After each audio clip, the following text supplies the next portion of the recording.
ঢাকাই স্টাইলের যদি মাটন কালা ভুনা পাওয়া যায় তাহলে মন্দ হয় না।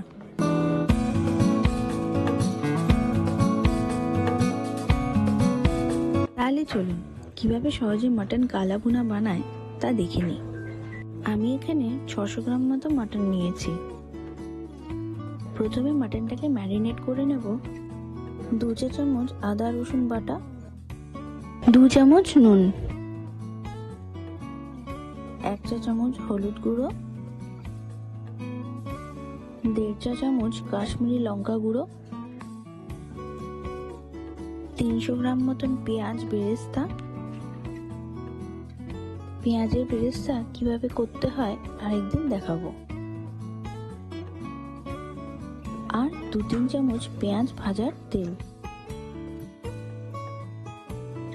মাটনটা ভালো করে মেখে নেব।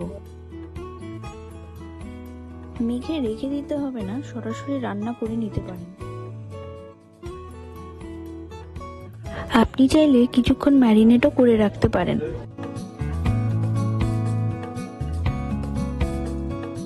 একটা প্যানে মটনগুলো হাই ফ্লেমে মতন ভেজে নেব।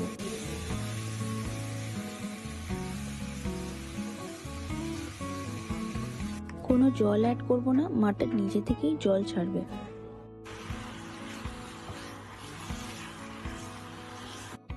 আমি অনেক কালা ভুনা ট্রাই করেছি, বাট এই রেসিপিটা সব থেকে ক্লোজ ঢাকাই কালা ভুনার সাথে।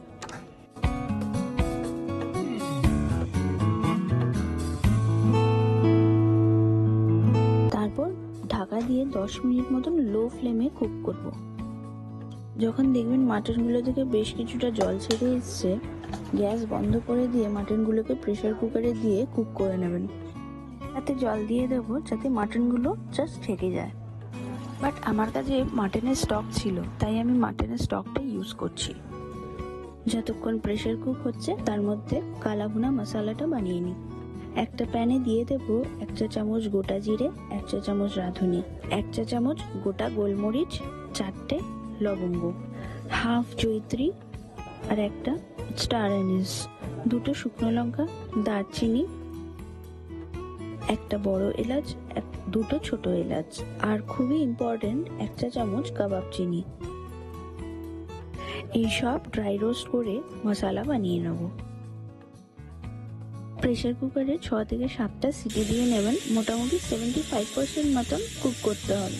ওই একই পাত্রে আর একটু তেল অ্যাড করে 100 গ্রাম মতন পেঁয়াজ দিয়ে দেব।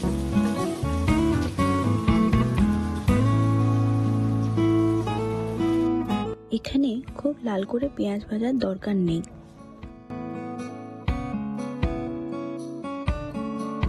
একটু লাল লাল হয়ে আসলেই তার মধ্যে দিয়ে দেব 1.5 চামচ মতন আদা রসুন বাটা। আদা রসুনটাকে 1-1.5 মিনিট ভালো করে ভেজে নেব। তারপর ওতে দিয়ে দেব 1 চা চামচ হলুদ আর 1 চা চামচ কাশ্মীরি লঙ্কা গুঁড়ো।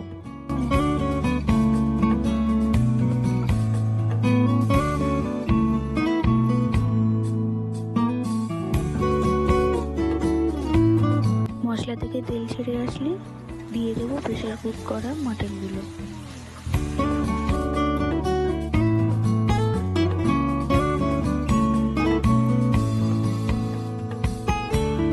এখন কিন্তু শুধু মাটনগুলো দেবেন, আর মাটনটা মশলার সাথে হাই ফ্লেমে খুব ভালো করে কষাতে হবে।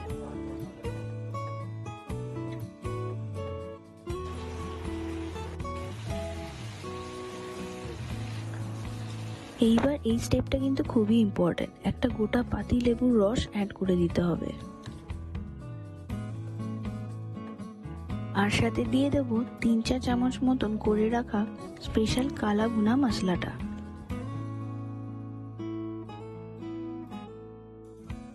এইবার ধৈর্য নিয়ে ভালো করে মাটনটাকে কষিয়ে যেতে হবে মিডিয়াম টু হাই ফ্লেমে। যখন শুকিয়ে আসবে একটু একটু করে মাটনের স্টকটা দিয়ে দেবো প্রেসার কুকার থেকে। আবার ভালো করে কষিয়ে যেতে হবে। টেস্টটা একটু বাড়ানোর জন্য দিয়ে দেব 1 চা চামচ ধনে গুঁড়ো। আচ্ছা, যদি মনে হয় মাটনটা সেদ্ধ হয়নি, তাহলে কিছুটা স্টক অ্যাড করে কিছুক্ষণের জন্য ঢেকে দিতে পারেন।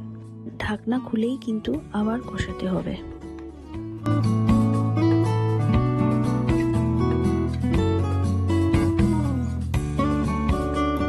শুকিয়ে আসলে মাটন স্টকটা আবার অ্যাড করে দেবো। কষানোটা কিন্তু ধৈর্যের কাজ, যত ভালো করে কষাবেন তত ভালো টেস্ট আসবে।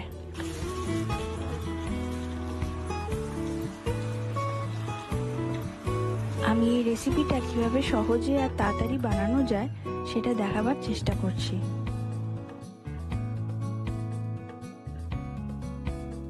মাটন কালাভুনা কিন্তু কষানোটাই মেন।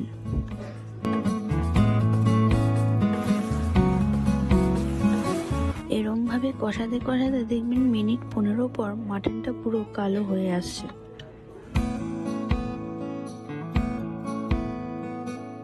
দেখতে পাচ্ছেন তো কালারটা, আর গন্ধটাও খুব ভালো আসছে।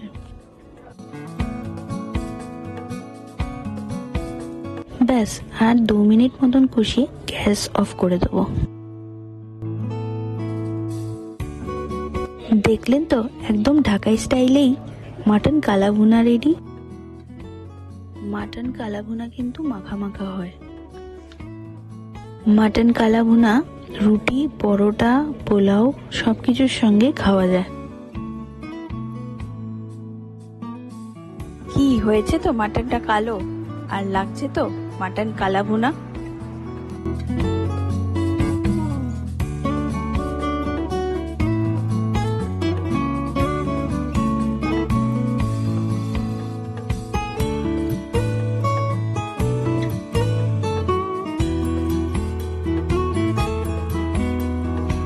যদি এই রেসিপিটা ভালো লেগে থাকে তাহলে আমাদের চ্যানেলটা লাইক আর সাবস্ক্রাইব করতে ভুলবেন না।